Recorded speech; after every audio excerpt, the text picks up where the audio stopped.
Hi guys, almusal time na po. So ayaw po natin yung yung ulam na naka-ready po doon sa mga tindahan niyo. Kaya ang choice ko ngayon guys ay century tuna, Flexi Noel, 420 grams. Tamang-tama, mainit po yung kanin ko ngayon. Tara! Bumili na po kayo dyan. Pumunta po kayo sa pinakamalapit nyong tindahan or convenience store at bumili po kayo ng Flexi Noel, hot and spicy, calamansi, and so on.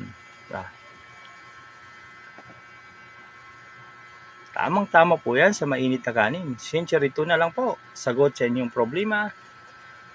Umaga, tanghali, hapunan. Ano po? Pwede pang ulam, pwede pang pulutan at palaman.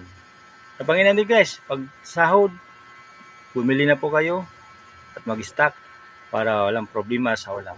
Maraming salamat po.